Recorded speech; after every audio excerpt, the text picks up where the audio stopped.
Grandes civilizações.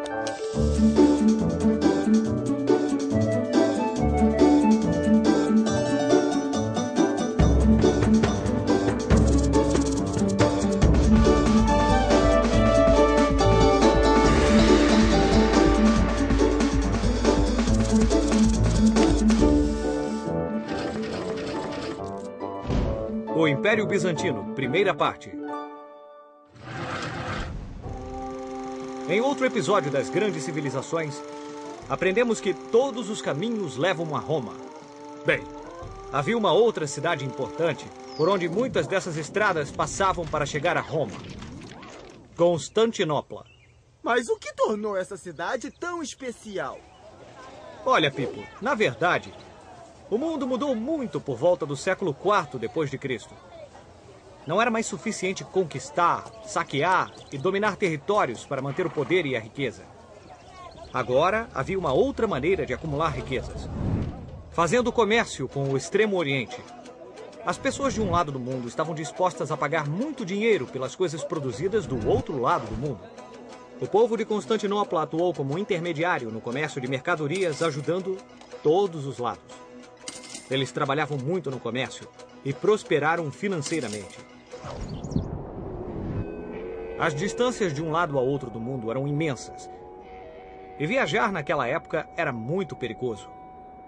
Portanto, não havia muitas rotas de comércio entre o Oriente e o Ocidente.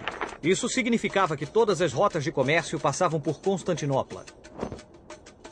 Foi assim que essa cidade tornou-se um funil gigante, que recolhia todos os bens do leste para serem distribuídos para o oeste. Tanto dinheiro estava passando por Constantinopla que uma nova base de poder para o Império Romano se formou. Não era o poder dos exércitos, mas o poder do dinheiro. Constantinopla, a nova Roma. A magnífica cidade de Constantinopla era a capital do Império Bizantino.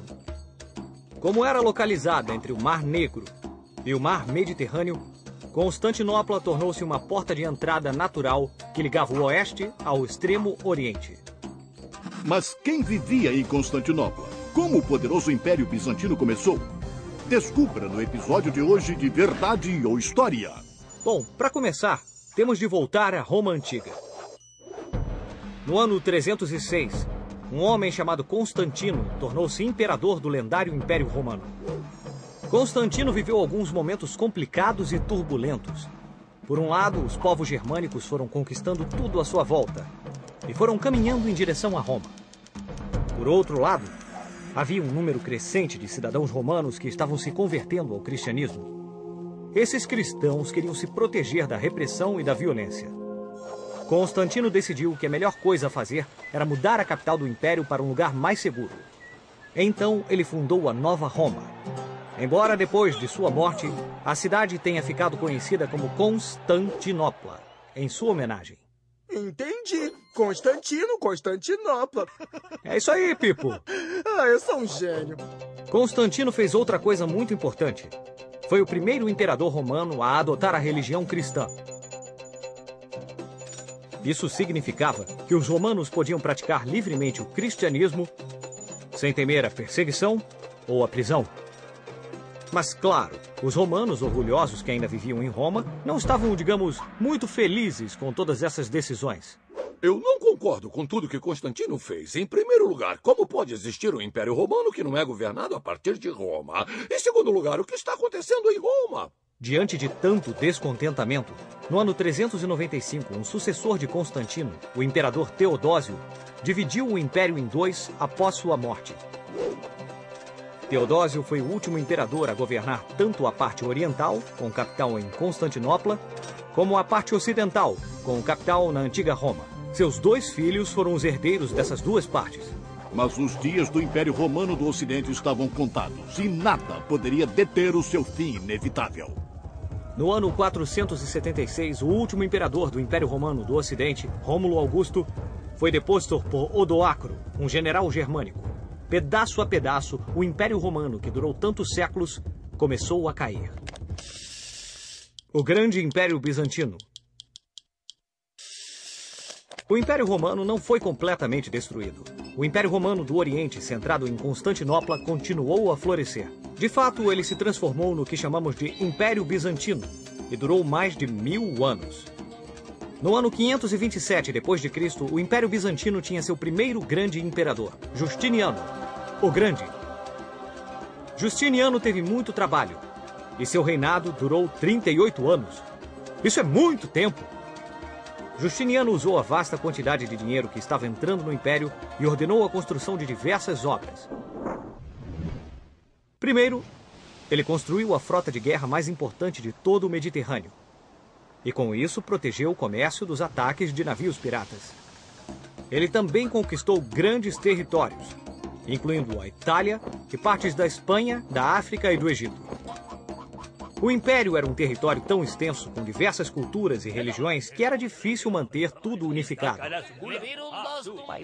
Então Justiniano decidiu unir o Império através da religião. Assim, ele ordenou a todos os habitantes que adotassem o cristianismo como a única religião do Império. E assim o cristianismo foi se espalhando por todo o Império. Ele também ordenou a construção de uma infinidade de igrejas. Ninguém tinha a menor dúvida sobre onde ir para rezar.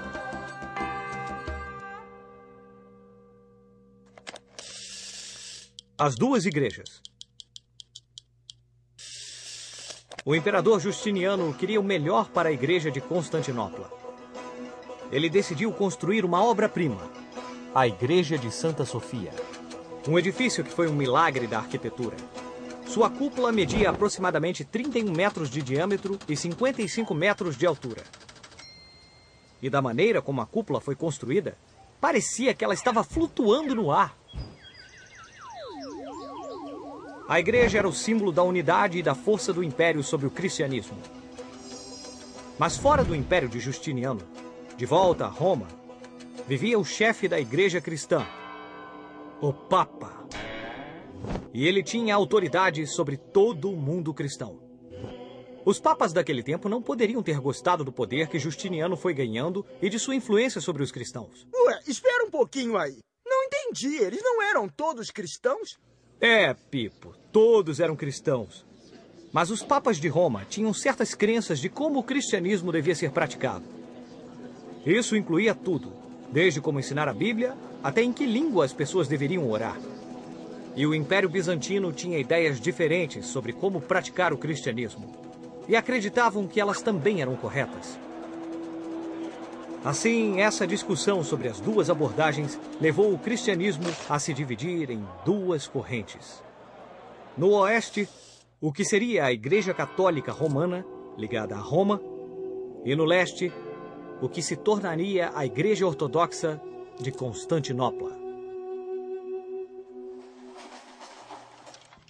Vamos usar a nossa bússola do tempo para descobrir mais sobre a história do dinheiro. Cerca de 600 anos antes de Cristo, os lídios, povo que ocupava o que hoje é a Turquia, cunharam as primeiras moedas com imagens de que temos notícia.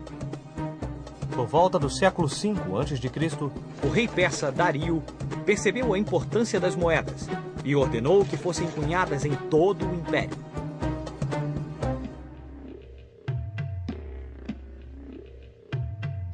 No ano 335 a.C., como seu império cresceu, Alexandre o Grande difundiu o uso de moedas de metal, muitas delas com imagens dele mesmo. No ano 476, depois da queda do Império Romano do Ocidente, sem um sistema monetário padronizado, o uso do dinheiro foi parcialmente interrompido e as pessoas tiveram de voltar ao escambo. 1000 anos depois de Cristo, a troca de bens com o Oriente começou a fluir novamente. Em 1407, um dos primeiros bancos modernos foi fundado em Gênova, na Itália. Era o Banco de San Giorgio. Durante o Renascimento, os bancos começaram a usar dinheiro público para pagar dívidas e fazer outros pagamentos. Nasceram os bancos modernos, que existem até hoje.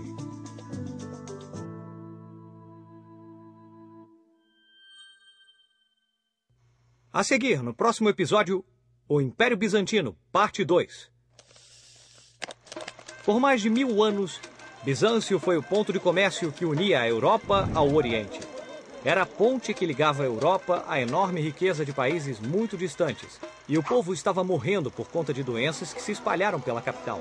E para completar, durante os séculos 8 e 9, muitas guerras civis abalaram os alicerces do Império. Os turcos finalmente chegaram à frente dos portões de Constantinopla em abril de 1453. O sultão turco Maomé II montou sua tenda na frente dos portões e declarou que ele não sairia de lá até que entrasse na cidade.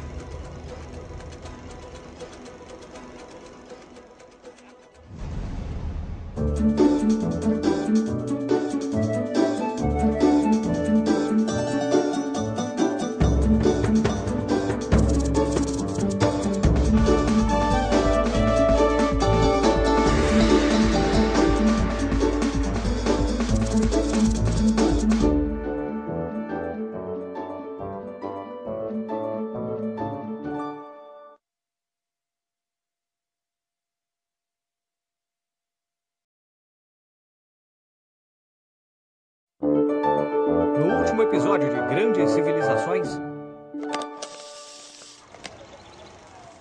o mundo mudou muito depois do século IV d.C. Não era mais suficiente conquistar, saquear e dominar territórios para manter o poder e a riqueza. Agora havia uma outra maneira de acumular riquezas, fazendo comércio com o Extremo Oriente. O Império Romano do Oriente, centrado em Constantinopla, continuou a florescer. De fato, ele se transformou no que chamamos de Império Bizantino e durou mais de 1000 anos. Justiniano usou a vasta quantidade de dinheiro que estava entrando no Império e ordenou a construção de diversas obras. Primeiro, ele construiu a frota de guerra mais importante de todo o Mediterrâneo. E com isso protegeu o comércio dos ataques de navios piratas. Então Justiniano decidiu unir o Império através da religião. Assim ele ordenou a todos os habitantes que adotassem o cristianismo como a única religião do Império. Ele também ordenou a construção de uma infinidade de igrejas. Ninguém tinha a menor dúvida sobre onde ir para rezar.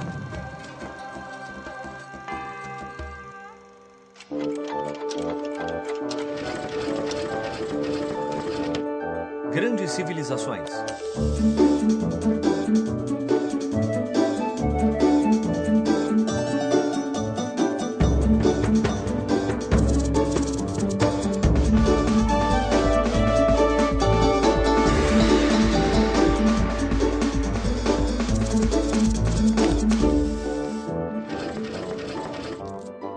O Império Bizantino, segunda parte.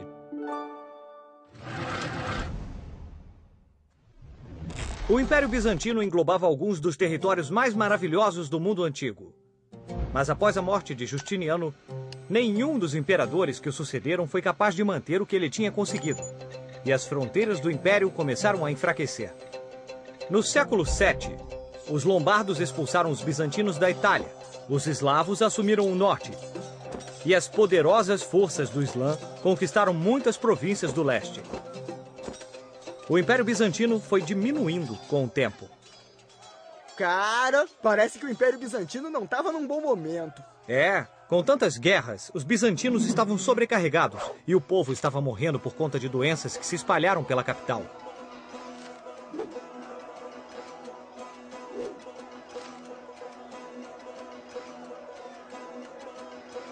Os bizantinos pensavam que não poderia ficar pior.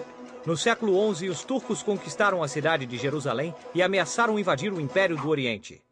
Assim, o imperador Aleixo fez a única coisa que ele poderia fazer. Socorro, socorro, socorro, socorro, socorro! Ele pediu ajuda. E sabem quem ele chamou na hora da necessidade? O Papa, que estava à frente da Igreja de Roma e que era um dos homens mais poderosos da época. Claro que nessa época não havia telefone, mas a ideia é essa. Alô, Papa Urbano II? O senhor tem que enviar algumas pessoas para ajudar. Esse pedido de ajuda começou um período muito importante da história. As Cruzadas. As Cruzadas. Jerusalém era uma cidade muito importante do mundo antigo. Ainda que o nome significasse Cidade da Paz, todos os povos estavam disputando o território. Jerusalém foi fundada pelos israelitas na terra que havia sido muito importante para eles. Mas Jerusalém também era o local do Santo Sepulcro de Cristo.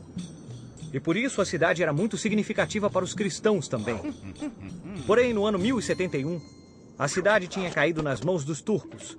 E eles não permitiam mais que os cristãos se aproximassem do santo túmulo de Jesus. Papa Urbano II convocou todos os nobres da Europa e lhes disse: precisamos voltar para a Terra Santa e assim recuperá-la para o cristianismo. E então, por toda a Europa, os reis, duques e príncipes reuniram exércitos e partiram para uma longa viagem ao Oriente Médio para retomar a cidade de Jerusalém em nome do cristianismo. Essas guerras terríveis começaram no ano de 1096, duraram quase 2 séculos e eram conhecidas como as Cruzadas. Uma vez atingido seu objetivo religioso, estes mesmos nobres europeus ainda estavam de olho em outro alvo. Ora, já que fizemos todo o caminho até aqui, por que não conquistar Constantinopla também? O que vocês acham da ideia? Como os cristãos do Ocidente não estavam de acordo com os cristãos do Oriente, em 1204, os cruzados conquistaram Constantinopla. Por quase 60 anos, o Papa, líder dos cristãos ocidentais, controlou a Igreja Bizantina a partir de Roma. E como se isso não fosse o bastante, os turcos ainda não tinham vencido a luta por Constantinopla. Eles foram enviando seus exércitos para o sul e avançando lentamente. Parecia que o Império Bizantino estava condenado. A queda de Constantinopla. Os turcos finalmente chegaram à frente dos portões de Constantinopla em abril de 1453. O sultão turco Maomé II montou sua tenda na frente dos portões e declarou que ele não sairia de lá até que entrasse na cidade. Atrás dele havia um exército enorme, cujos números eram maiores do que a população de toda a cidade. E por trás deles havia ainda a arma secreta dos turcos. De fato, nas viagens à China, os turcos haviam descoberto uma invenção poderosa: a pólvora. Alguns contos diziam que Maomé havia trazido com ele um canhão tão grande que teve de ser puxado por 300 bois. Esse canhão era o maior que o mundo já tinha visto. Ele disparava bolas que pesavam mais de meia tonelada, lançando-as ao longo de 1 quilômetro de distância para destruir os muros de Constantinopla. Após 2 meses de luta e constante bombardeio contra seus muros, Constantinopla caiu. Os turcos invadiram a cidade semidestruída.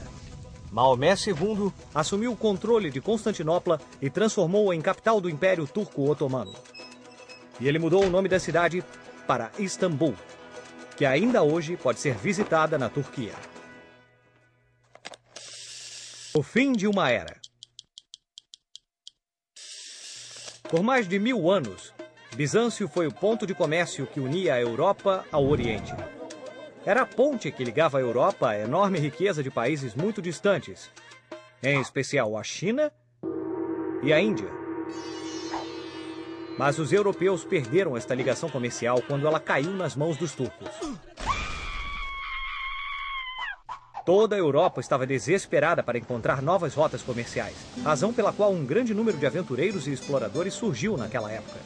39 anos depois da queda de Constantinopla, uma expedição espanhola, liderada por Cristóvão Colombo, partiu para o mar. Colombo estava convencido de que o mundo era redondo. É isso aí, redondo como esta pequena bolinha aqui. Ele pensou que se partisse em direção ao Ocidente, ele poderia dar a volta e chegar no Oriente. Colombo estava certo, mas quando tentou fazer isso, bateu num enorme obstáculo. Colombo tropeçou em um continente inteiro que nenhum europeu sabia que existia. Então, quando desembarcou, Colombo pensou que tinha atingido a Índia. Mas essas terras eram realmente as Américas. E sua descoberta começou um capítulo completamente novo na história das civilizações. Agora vamos usar nossa bússola do tempo para saber mais sobre a história da pólvora. O canhão de Maomé ajudou os turcos a destruir a muralha espessa que protegia Constantinopla. Assim, tomaram o controle da cidade e tudo o que restava do Império Bizantino. Mas de onde vinha essa arma tão poderosa? Da casa do Maomé? Não. Quer dizer, de onde surgiu a ideia de fazer um canhão usando pólvora para fazer fogo? A ideia original veio da China, onde muitas descobertas e invenções incríveis foram realizadas. No século IX, os alquimistas chineses descobriram que através da mistura de enxofre, carvão e salitre, poderiam fazer uma substância que queima com facilidade. O chinês usou esse pó preto mágico, conhecido como pólvora, para fabricar fogos de artifício e criar belas cerimônias para afugentar os espíritos da noite. Não foi o Maomé que inventou? Ai, que medo! Viu como funciona bem? Em seguida, no século XII, os chineses começaram a usar tubos de bambu para lançar projéteis contra seus inimigos. O canhão foi inventado. Mas o bambu não funcionou muito bem, porque o tubo era destruído quando o canhão era disparado. Assim, os chineses finalmente começaram a usar tubos de metal por volta do ano 1290. Em meados do século XIII, os mongóis vindos da Ásia varreram as terras da Europa, conquistando tudo à sua frente e trazendo com eles armas carregadas com pólvora. Até aquele momento, os europeus não sabiam sobre a técnica de fabricação da pólvora e fugiram aterrorizados desses conquistadores. Os turcos também aprenderam a usar a pólvora. E essa vantagem foi fundamental na conquista de Constantinopla. Foi apenas depois do século XIV que a técnica de fabricação da pólvora começou a se espalhar por toda a Europa. Grandes avanços na metalurgia no século XVI permitiram a criação de armas muito poderosas, bem como de armas menores que eram fáceis de transportar.